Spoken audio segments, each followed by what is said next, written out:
Welcome home to USA Global TV and Radio, a place where dreams take flight, with authentic storytelling, diverse perspectives and meaningful conversations, where global stories unite and bridges are built beyond all borders. Discover world-class education, entertainment, hope and inspiration. Together, we're building bridges worldwide. Subscribe to our channel, USA Global TV. Download our app, USA Global TV. Be our guest or join our team. Visit usaglobaltv.com. Thanks to our founder and executive producer, Dr. Jacalyn Kerbeck. Music score by Yeffy Tang from Cloud Road Music. Voiceover artist Mike Porter. Creative direction by Paul Garcia. USA Global TV and Radio. Your home for global connection. All rights reserved. This video and its contents are the exclusive property of USA Global TV and Radio. Unauthorized use, duplication or redistribution in any form is strictly prohibited. We're at O'Laughlin today. We're on the third show, back to back to back. We just started out with the corner bookstore, then the wise ones, and now we're on Talking Heads. Let me go ahead and get my slides lined up here. Get them. There we go. First one. Today we're talking about diet, health, and aging. All of those are interrelated in many, many ways. I have a new book coming out, and I'm going to be going into health and aging and disease, and I want to make sure that we can cover a lot of this up front on some of the programs that we're doing here. So we're seeing live streaming on Amazon Fire, E360 TV, YouTube, a couple of channels there, more than that actually, Android TV, social media, many, many more. I think about a dozen active video channels, and then some follow-ups later with the podcast and audio, etc. All of my shows are for awareness and education. My website is redolaughlin.com. That's red like R-E-D, O'Laughlin, OLAUGHLIN.com. All my books are there, social media, contact information. My preferred methods of contact are by phone or by email. All of the shows that you see here on USA Global TV and Radio Network are live off of YouTube, a couple of different channels there, but they're also archived there. So if you wanted to go back and catch a show I did maybe several months ago on pain or something like that, just go in there and do the appropriate searches. But most of my stuff is, I consider myself to be a translator of complexity, particularly in the human body. So I look at root cause analysis. I've been involved in that many, many, many years. And so I start looking what's happening at the cellular level in the body, biologically, chemically. If this causes that to happen, what can we expect? Can we slow it down? Can we speed it up? So I try to translate this into decisions that people can act on. Focus on what helps, but also what doesn't help. And I provide essentially what I consider to be decision support manuals for aging. Take my information, go to the doctor, talk to him, and say, "Hey, doc, what about this?" And that's where I see most of my benefits coming from. I'm a researcher, never been in the medical or pharmaceutical fields. My first degree was in chemistry, got an invitation to Vietnam, so never really practiced until here more recently. Got a total of 5 academic degrees, a bunch of professional certifications, primarily in the areas of quality assurance, reliability engineering, and logistics engineering. Spent 31 years in the Navy, flew for 16, retired as a Navy captain. And I need to update my slide. I've been to 61 countries with the Navy, but now my country total is up to 64. Just got back, my wife and I, from a cruise. I specialize in cause and effect relationships. If you can treat a cause, you can generally try to pretty decent chance of treating whatever's wrong with you. But if you're treating symptoms, you're not treating the cause, and the cause could get worse. I've been married 57 years. This summer will be 58. A couple of kids, 3 grandkids, and 1 great-grandson. Just celebrated his 2nd birthday here in January. Best-selling author, independent publisher, distinguished Toastmaster, writer forever, international TV host, #1 most valued team player on the USA Global TV and Radio Network, and I was the #3 host in 2025. My book, Longevity Secrets to Healthy Aging, focuses on 2 aspects of aging that I wrote 10 years ago about, and it's still of immense value today, but the book I'm writing now, called Aging Sucks, is the one that's actually going to take and be a follow-on to the book Longevity Secrets, because I'm looking at going into the details of the hallmarks of aging, the hallmarks of health, and the pathways of disease. And the Aging Sucks book cover has not been defined yet. Hopefully very soon. I've been working on that here off and on. But my programs are for information, educational purposes, awareness. Disclaimer. Today in all my talking head shows is for educational, informational purpose. Does not constitute medical advice, diagnosis, or treatment. If I reference a particular compound, it's strictly in a research context. And I provide that information so that you can consult qualified medical professionals about your health. So if you have something going on, you're on a prescription drug, and I say, hey, this might be of some interest, take that information, write it down, do a little research on your own, take it to your doctors. Hey, doc, what about this? And you'd be surprised. A lot of times they will actually work with you. My next book coming out summer this year, Aging Sucks. I also have a webinar series that I'm going to talk about aging, health, disease, heart health, brain health, pain, a lot of things that help us get through our daily lives. Aging doesn't have to suck. In fact, I think there's a small percentage of us when I say aging sucks, they laugh at it, and someone says, well, I don't think it sucks. Okay, well, that's a small percentage, probably less than 10%. But most of us believe it does. Aging involves a lot of interactions, many that we don't even understand, some that haven't even been defined yet. We do some things right, we do some things wrong, and some we don't do at all because we don't even know what to do. And that's what my program comes into. What can we do? Why are we doing it? So let me tell you a little bit about why I think diet's important. My aha story, my wife's story. A little over 10 years ago, my wife came down with breast cancer. She had surgery, lumpectomy, successful, but they recommended, because she had a couple lymph nodes that were challenged, that she go through chemo. So she went through months of chemo. I mean, it was just absolute worst part of her life, my life too. Fatigue dominated everything. And I had been a chemistry major. I got my degree in it, but never really practiced it. Once or twice off and on at different companies I was at, but never for more than a moment or two. But I started thinking as I was going through her as a caregiver, I wonder what can I do to find out, is there something there that can help? So one by one, I started looking at the side effects and the drugs were causing, and what can we do about it? And little by little, we were making some progress, but nothing worked at all with regard to fatigue. And just about the time she was done with her chemotherapy, the radiologist told us that radiation therapy would probably make it worse, wouldn't get any better. Anyway, that was the word on the street. So in between her chemo and radiation, I extended the duration of that absence of treatment to give my wife some time to recoup a little bit.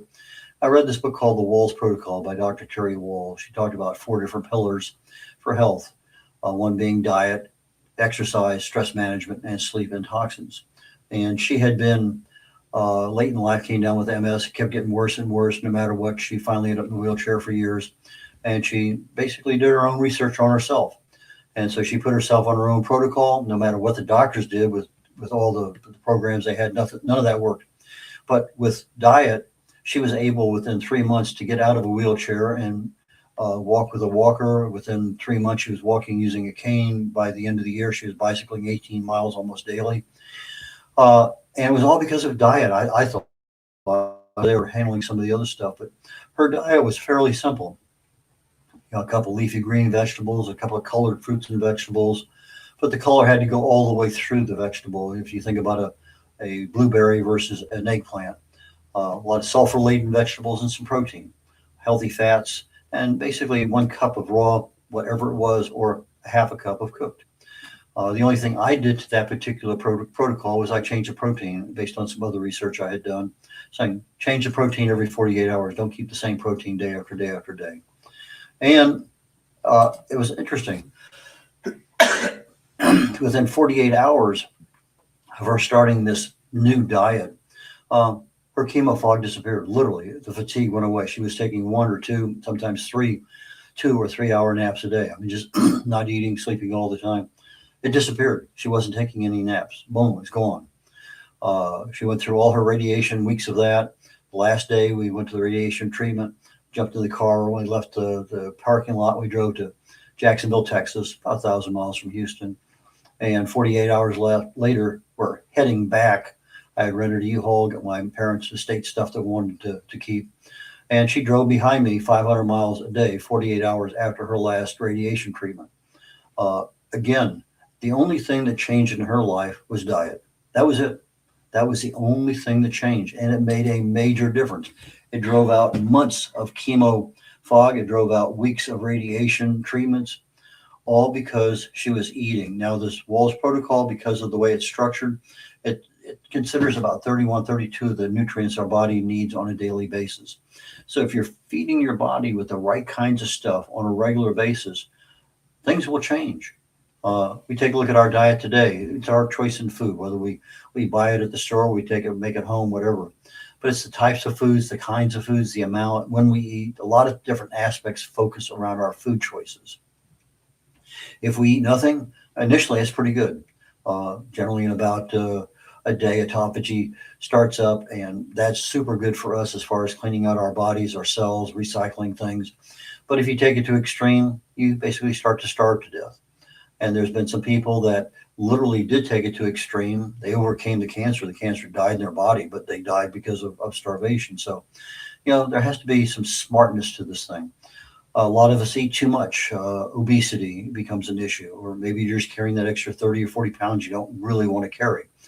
And that's bad from a degree too, because that presents an extra health risk. That fat around your gut actually becomes almost like another organ. It almost like a life support system unto itself.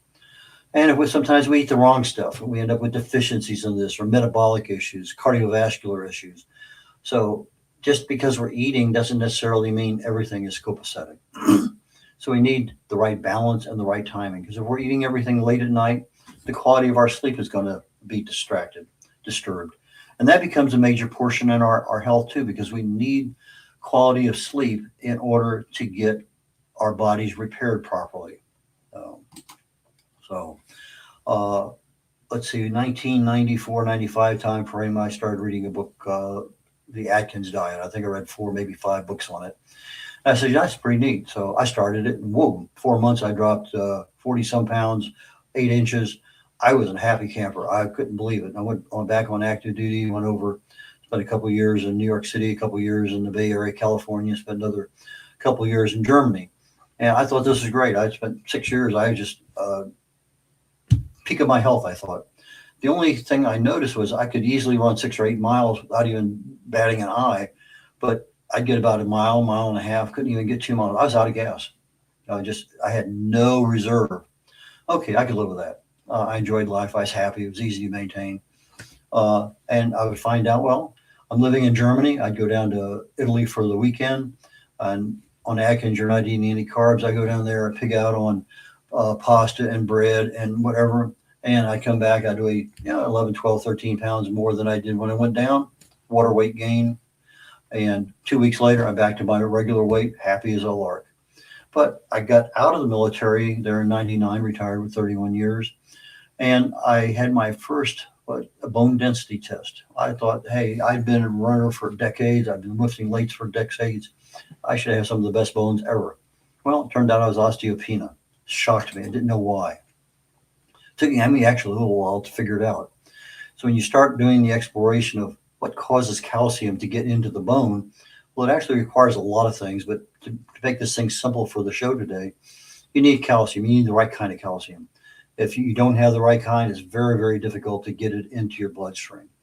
Magnesium helps, but most of us are deficient in magnesium.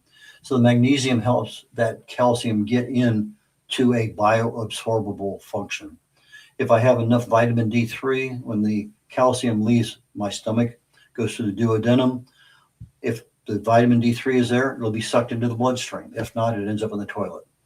If I don't have enough vitamin K2, that calcium goes to my blood vessels, my arteries, heart valves. It goes to the places I don't want as plaque. And so I need to have that vitamin K2 to get it to my bones. Okay, that's great. A lot of stuff to get it to the bones. But once it gets to the bones, the things that get it there don't keep it there. So I need my calcium to stay in my bones. I have to have a higher pH than normal. So most of the times, if you look at just a normal level pH, it's 7.0. It's neutral. Anything less than 7 is acidic. Anything more is alkaline. Well, our blood vessels, our bloodstream needs a pH of 7.35. And when it's not there, it goes into the bones and grabs calcium, takes it into the bloodstream, and maintains a pH of 7.35. Well, it turns out that thinking, breathing, working, anything we do, exercise, our metabolism gives acidic byproducts. So our pH goes down. Proteins, fats, carbs all provide an acidic byproduct. So if I have a Whataburger and I'm eating, and all of a sudden I can take my pH, 6.5. Well, that's not good, because now my bloodstream requires a 7.3 or higher, and it's not there. But if I'm not eating enough fruits and veggies, my body is not going to ever achieve an alkaline state. So the fruits and veggies have to offset our metabolism. They need to offset our proteins, our fats, and our carbs. And so fruits and veggies become very important. But you know something? I went back and I checked a couple of newer books on the Atkins diet. It's not in there. It doesn't even talk about the fact that your body becomes acidic, and this becomes an issue, major health issue, if you haven't become old enough, because you end up with brittle bone and other things. So, but it's one of those things that you learn over time. Well, hopefully we learn over time. So, but what about everything else? If you're a viewer of my show, often you know that I talk about lifestyle choices, what we eat, our stress management, our exercise, our sleep habits. All of those things add up to our lifestyle choices, the things we do every single day of our lives, or should do. Maybe sometimes we don't exercise. Maybe sometimes we don't manage our stress. Maybe sometimes we disrupt our sleep with late night snacks and alcohol and who knows what. Just lots of things get in the way. Life happens. But if we actually started seriously thinking about how can diet affect my health, my aging, and my retirement ability to do what I want to do. Now, I'm almost 80. I'm in retirement, have been for quite a while, almost 20 years almost, seems like. But a lot of my audience is not. And so part of this program today, awareness, that's the first step. Okay, this is something new. Education, let's learn a little bit more about it. But the ability to take action. In some cases, if you're a healthy enough person, just do it. But if you're on prescription meds and you're under doctor's care, don't, because that's not the smartest thing to do. Sometimes you're on prescription med for a reason and you start making some change willy-nilly. That's not the best part. That's not a good, smart decision. But if I take a look at my gut is what they call the second brain. And I have microbiome down there, and it needs stability. 80% of my immune system operates out of my gut. So if I'm going into my gut and I have good, natural, healthy things there, I got a pretty decent immune system, I'm pretty healthy, good brain health. A lot of things are going in there. But I need balance. I can't end up with a gut that's going up and down, back and forth. And so I got to make sure that I have the right kinds of probiotics that keep that balance in my gut, but also the right kinds of prebiotics that fertilize the gut in order to keep the balance there. So, but with diet, lots of things happen in life. I can remember one time I had 2 food sensitivities that didn't make any sense at all. One was tomatoes. I ate a tomato and my lips started to burn. Well, that lasted 3 or 4 months, went away. I was a runner in New Orleans. We'd run 3, 4, 5 days, at least 4 days a week. And one of the things of being there was you could go get beer at the truck after you were done running. And it turns out I could get a cup of beer, no problem at all. But the second cup, I get headaches. I mean, bad headaches. Oh, whoa, what's going on? I didn't know what was going on. An allergy to something in that one. I could take that same beer from a bottle or a can, not have a problem. But from the truck, I had a problem. So I had to be content with 1 cup or go somewhere else. And that lasted for several months. But we have food sensitivities, insensitivity, allergy. We talk about gluten. We talk about lactose intolerant. We talk about, there's a lot of things that our bodies develop over time. So if our gut, we experience bloating or pain or gas, we have nausea, headaches, rashes, brain fog, not fog. And so we learn what works. Okay, I can't eat whatever, chocolate. That gives me migraines. We learn over time what we can get away with and what we can't get away with. And we adopt. That becomes our our standard. But if we can keep our stomach happy, our brain is generally happy, and our body is generally happy. I say happy mitochondria at the cellular level, happy health, because those are the things that control everything at the very bottom. So stomach is a big deal, and all the food we put in there becomes part of that. Our autoimmune system from our gut, over 100, 130, 140 different diseases come out of that autoimmunity issue. A lot of problems can develop because of gut issues. So we need to be careful. Fasting, one of those things that I try to do, and I have done for ever and ever and ever from years. I try to do a 72-hour fast every month. Sometimes it's 100, sometimes it's 200 hours. But I do a fast every month to promote autophagy. That's where the cells are cleaned out, all the trash is removed, all the garbage is there, everything is recycled. It starts at about 18 hours, about 100%, about 72 hours. But fasting can be extended. In other words, 72-hour fast, 100-hour fast, or it can be intermittent, 18, 20-hour fast. There's benefits to that. It could be one meal a day, 22, 23-hour fast. But there's a lot of benefits to fasting. Probably a 72-hour fast is, I think, probably the healthiest thing a person can do. I'm not sure there's something healthier that I can tell you. Gerontologist called Dr. Walter Longo, USC, he's Longevity Institute. I'm going to say 10 years ago, he got me involved in the 72-hour fast because it says 72-hour fast will rebuild your immune system from scratch. And literally it does. And so he started working some more. And most people can't go 72 hours of fasting. But if you go 120 hours of fasting, they had remarkable success with rebuilding your pancreas for beta cells and alpha cells. And they were having amazing results with type 2 and type 1 diabetes, particularly in animals. They're starting to convert that into human studies. And so if I can rebuild my pancreas, rebuild my immune system, and I'm starting to get a brand new system inside of my body, doesn't that make sense? Just from fasting. Now, I realize not everybody can. If you haven't, if you're going to do something more than 24 hours, keep your doctor in mind. At least keep your spouse, your kid, somebody in mind who knows what's going on, because we don't always know what's happening. So a lot of things that go in vogue, vegan, vegetarian diets, a lot of pluses and minuses. If that's what your thing is, go do it. I'm not going to tell you not to. But I will tell you that there's some issues there. On the plus side, they generally have lower disease risk. No problem with that. Generally easier to maintain weight. Very definite positive. Lower risk from a lot of things. So that's a plus. You end up with lower inflammation, lower oxidative stress, improved metabolic health. A lot of good things there. Can't argue that. The minus side, options there for many nutrient deficiencies. And when you start having that, you end up with cognitive issues, bone issues, B12.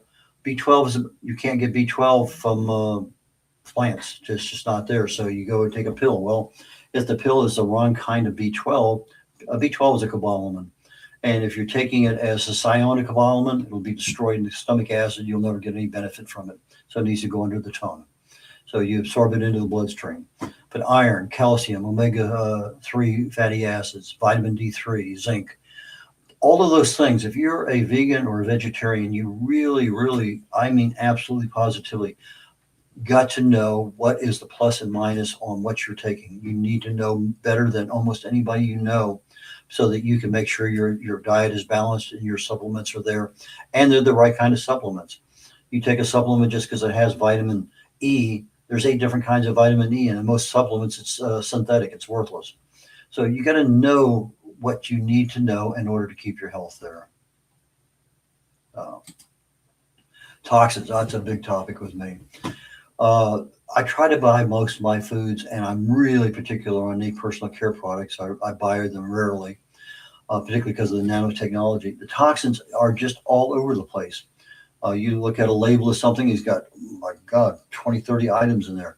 That's not what you need. You need something with next to nothing. European canceled out 1,000 of the toxins the United States puts in its foods on a daily basis. You get a particular food, let's say that this company, XYZ, makes this product in America and makes it in Europe. In Europe, it may only have 6 products that make up that particular food. In America, it's maybe 15. But sometimes in America, we want something to taste better, smell better, look better, have that texture, have that extra crunch. So we're getting toxins that do that. But when you add those toxins to the body, they create lots of problems internally, and they affect your aging. They affect how you look. They affect you how you think. Uh, just Google toxins in health. They're just literally way, way, way too many to list to go into this program. Generally speaking, I read labels on everything. It's rare I don't read a label. It's just it becomes a habit. So the fewer items, the better. And sometimes you look for certain key things there. Know what a label says. Just because it says low or no sugar doesn't mean something. I mean, if I gluten free, well, if I'm looking at a glass of water and it says gluten free, well, so there's no gluten in water anyway. So there's a lot of it's false advertising. But when you have a lot of preservatives and things in something to make it look better, last longer, whatever, those can cost you a problem down the road in your health. So it's a big thing. You ought to be able to. That should be a project take on one of these days for New Year's resolution. Learn more about reading and understanding labels. Alcohol. I enjoy my red wine as much as other people. However, the body treats alcohol like a poison. I mean, everything stops. Your digestion, it's called just no more. And the body will process alcohol through your liver until it's all gone. Then all of a sudden it'll start digesting again. You may have seen this if you happen to eat late at night and you have an extra glass or two or beer or two. And all of a sudden at 2:13 in the morning, you wake up. Why am I awake? And all of a sudden your body has digested the poison, the alcohol out of its system. And now your body's digestive system is starting to work. And so it turns everything on. And that's what happens when you have that. So if you're going to eat and drink, do it earlier in the day. If you're going to drink, do it much earlier, 6 p.m., not 9 p.m. Again, if you look at alcohol and health issues in the body, the list is very long. If you're only drinking once a week, probably not too bad a deal. But long-term effects can be a serious one, especially if you're drinking 6 or 7, 8 days a week. So again, awareness, it's something you probably need to address. But the digestion is something that it's noticeable when you wake up in the middle of the night and you don't know why you woke up. That might be one of the reasons. But it certainly disrupts your sleep, the quality of your sleep. Ketosis, another one of those like vegan, vegetarian things. If I go on a ketone diet, ketosis, all I'm eating is fats and proteins, no carbs. Oh, that sounds pretty interesting. Ketones is an energy source versus sugar, your blood sugar. Well, you replace that with ketones. And there's a lot of benefits from that, actually quite a few benefits from it. It sounds good. It's easy to work, lose weight, feel good. I went on Atkins. I avoided, I was on less than 10 grams of carbs a day, and I loved it. I mean, just easiest thing in the world to do. So a lot of fats, a lot of proteins, increased my body's acidity levels. Never knew that. The bone loss was occurring. Didn't know that. So the ketosis is good, but it's like a lot of other things. Had I known Atkins needed fruits and veggies, which have very little, if I'm looking at blueberries and strawberries and raspberries, very little carbs. I mean, I'd have to eat a lot of those to have any effect whatsoever on a carb basis. Maybe I need to be smarter in my ketosis by having some green veggies and fruits in order to offset some of that acidic level in my body. I kind of attuned it to the song The Gambler. You got to know when to hold them, know when to fold them, etc. Well, you got to know when you got to get off of ketosis a little bit in order to address that issue of body pH. And it's simple. You can order it online, go down to a lot of stores. It's just a little tab you touch to your tongue. It turns a color. You look at the color. 7.5, good. 6.5, not so good. So those are things that are there. Hormone balance. Hormones are signals. They signal the body to do this, like peptides. They're there and they tell organs to do certain things at certain times. And when we have our right level of the right kinds of fats and fibers and proteins and nutrients, hormones are pretty happy, chemicals in the body. But they sometimes get out of balance because we don't eat the right things. We don't have, uh, maybe I'm a vegetarian. I'm not eating my proteins. I'm not getting my amino acids. Maybe I'm more of a standard American diet where it's more omega-6 fatty acids than omega-3, which makes my body inflamed, which causes a problem with balance here, there, and yonder. So a lot of intertwining things happen at the same time, and we don't really know much about them. We know about sugar insulin resistance. That's something I think that most people say, yeah, I've heard the term. I kind of know what it is. But do you know what leptin resistance is, or ghrelin resistance, or adiponectin resistance, cortisol resistance? Those are all things that are revolving around that sugar insulin resistance issue. Because when your body, you eat food and you have fat in your gut, it's sending messages back and forth to the brain between ghrelin and leptin and adiponectin, and so you get these communication things going. But if all of a sudden the communication isn't going because there's resistance to having that thing going, now you end up with insulin resistance and leptin resistance and something else. And we're not even getting involved with the thyroid and sex hormones and other complications that develop. So the balance that you have in your diet of having, the 30, 31, 32 things you need, nutrients you need every single day, balance the hormones, and they keep our bodies operating properly. Inflammation, free radical damage. 24/7, your body is being attacked all over at the cellular level, DNA level, everywhere. Every time your free radical is a molecule that lost an electron for whatever reason and is looking to find another electron, it bumps into another electron, steals that electron. Now it's a stable, happy molecule again. But this new molecule that lost the electrons, now a free radical, is going out, bouncing, trying to stabilize. Well, we have antioxidants to provide extra electrons to stabilize things, but if we're not eating the right foods that contain these antioxidants, we can't get the balance of that inflammation. And one of the things that we've learned over time is that chronic low-level cellular inflammation leads to disease. It leads to oxidative stress, which leads to DNA mutations. And so we end up with a situation. So if my standard American diet is 10, 20, or 30 times the ratio of omega-6 to omega-3, I'm ending up constantly in an inflammatory condition. Oxidative stress is occurring all the time. And years down the road, I'm going to have some kind of health issue that I could have corrected earlier, but didn't know about it. Ideally, omega-6 to omega-3 ratio should be no more than 4-to-1. 1-to-1 would be a great ratio, but 4-to-1 is healthy because both omega-6s and omega-3s are essential fatty acids. We have to get them from our foods.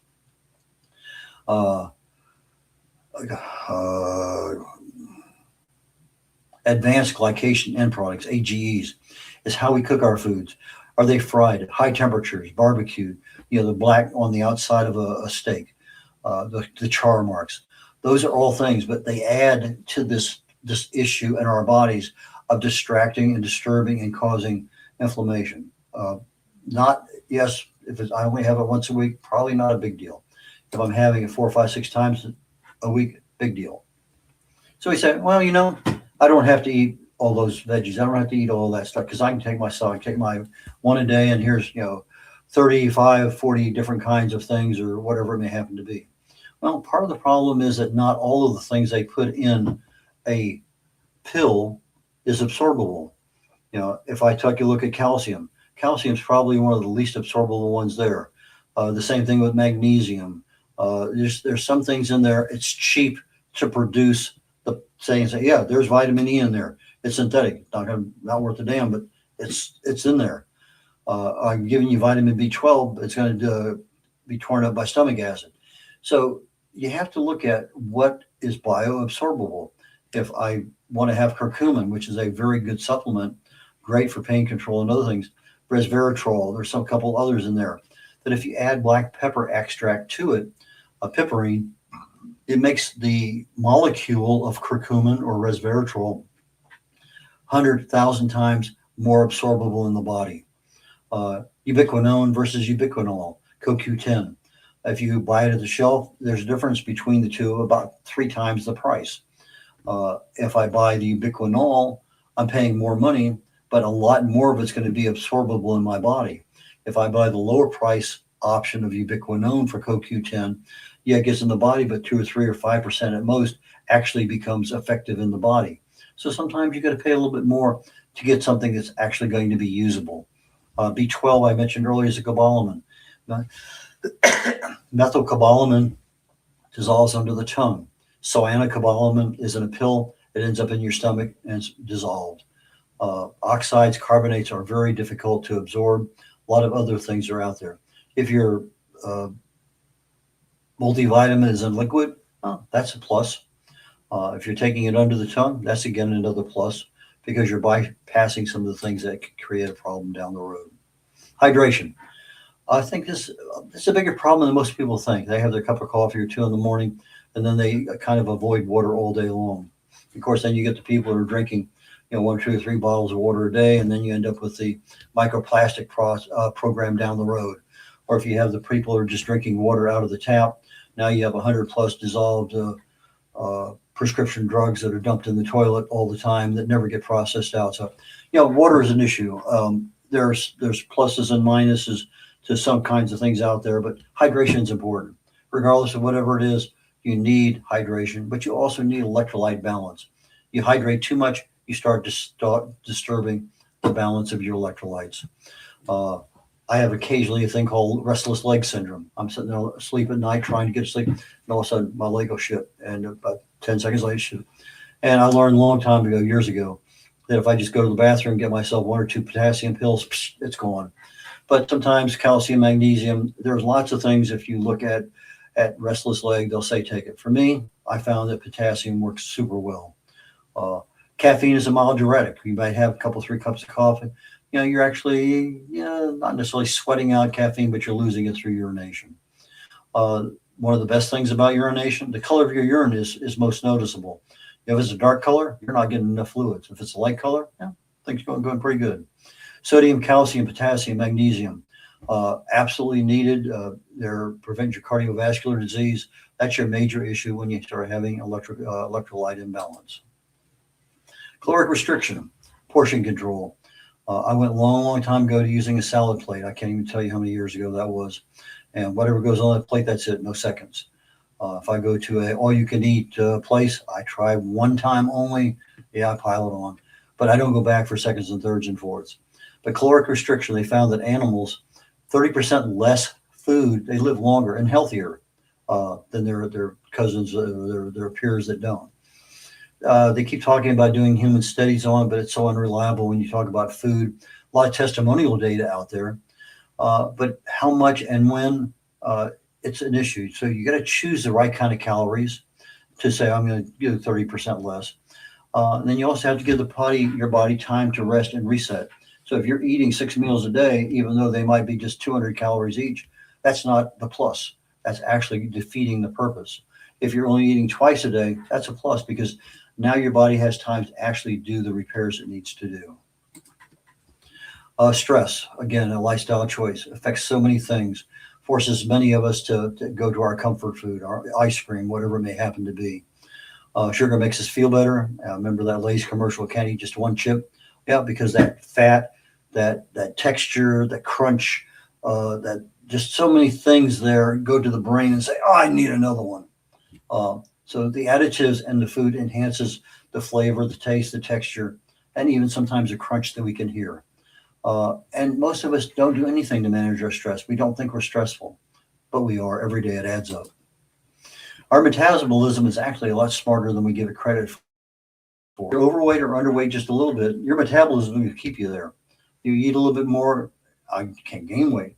I eat a little bit less, I can't lose weight because our metabolism adjusts to wherever our current status is. So if all of a sudden I was needing, let's say 1,000 calories a day to maintain my weight, and I take 200 less and I'm on 800, our metabolism is going to adjust. Say, hey, so I need this extra stuff. And our subconscious mind plays in supporting it. We're in there. We got to maintain present tense, positivity, and personal. So if I say I'm not going to do something, it doesn't hear the not, and it just goes ahead and does it. Depression can be caused by various types of nutriencies, your vitamin D3, iron, zinc, a lot of B vitamins that also support the heart with homocysteine issues. So our food choices affect our mental health. They affect all aspects of our life. And they also affect the rates at which we age, the level of our health and our disease. So to wrap this thing up as quickly as I can, lifestyle choices control the good and bad of our lives. We have to know what is good, what is bad, when to hold them, when to fold them, so to speak. The hallmarks of health and aging controlled by our lifestyle choices. And we start today with food. Habits are hard to break. They can be broken. So we have to know what's going on. That's great. Knowing how to do something better is, that's even better. But when we know why something causes a change in us, that's generally when that habit's easier to break. Red O'Loughlin signing out today for Talking Heads. Thank you so very much for joining me, and we will catch you again next week. Take care, y'all. Bye now.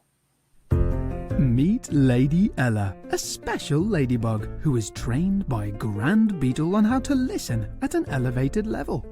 After earning her gold wings, Mother Earth and Father Universe asked her to travel across the solar system, teaching life lessons to creatures to respect one another and to listen. Learn more about her travels in the book series, The Amazing Adventures of Lady Ella.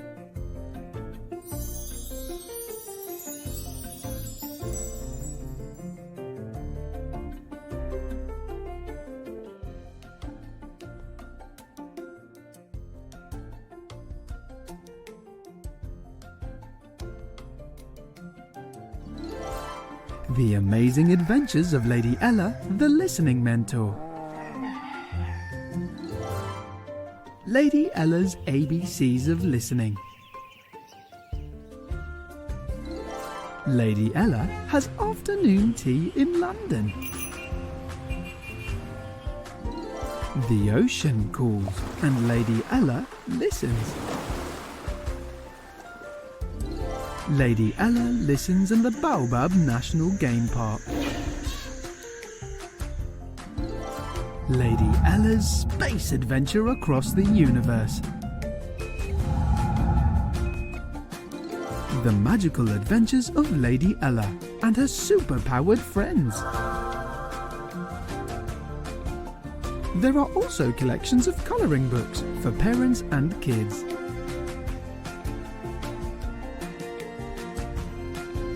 Providing world-class education, entertainment, hope and inspiration.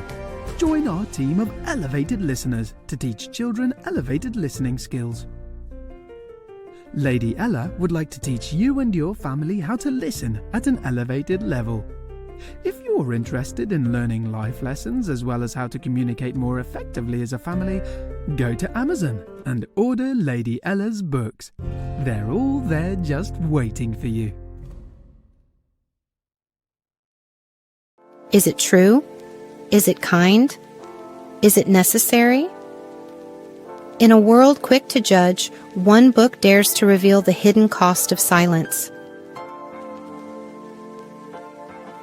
Discover Holy but Harmful, The Silent Sin of Judgment, How Hidden Judgments Destroy Relationships and Damage Lives by Dr. Jacalyn Kerbeck. The Amazon #1 bestseller that's transforming the way we understand ourselves and the way we see others. Pick up the companion workbook to uncover your own hidden judgments and learn how to break free from them. Available now on Amazon and at fine bookstores worldwide. USA Global TV and Radio proudly presents Tracy Cram-Perkins, a dementia caregiving survivor teaching how to balance care with peace of mind. #1 resource for dementia caregivers. It's the book Dementia Home Care: How to Prepare Before, During, and After. Over 17,000 copies sold of this must-have guide. And now a testimonial from Tracy Smith. If I was to describe this book to someone who is going through a similar situation, I would underscore how important it is to have some sort of a tool or a guidebook to help you through certain stages. And there's so many, it's such an unknown topic to the average person. And to have this as a reference is essential. It's going to help you get through it personally, as well as help your loved one manage. To learn more, go to TracyCranPerkins.com. Tracy Cran Perkins is an award-winning author. She's also the host of Dementia Home Care television show. Watch it here on USA Global TV and Radio. Thank you, viewers and listeners of USA Global TV and Radio, for joining us today. We're honoured to have your time and attention as part of our global community. At USA Global TV and Radio, we believe in the power of authentic conversations, meaningful connections, and creating a world of possibilities together. Want to be part of something bigger? Join our team of elevated listeners at usaglobaltv.com, a space where your voice matters and your ability to listen transforms relationships. Stay connected with us across all our platforms for thought-provoking discussions, expert insights, and empowering stories. Subscribe to our channels at youtube.com/c/USA Global TV. Follow us on social media and explore the endless opportunities we're creating for growth, learning, and inspiration. Together, we're not just broadcasting, we're building bridges and changing lives one conversation at a time. For inquiries, contact us at info@usaglobaltv.com. Produced by Executive Producer and Director Dr. Jacalyn Kerbeck. Voiceover by Mike Porter. Creative direction by Paul Garcia. All rights reserved. Visit usaglobaltv.com to view our full terms and conditions.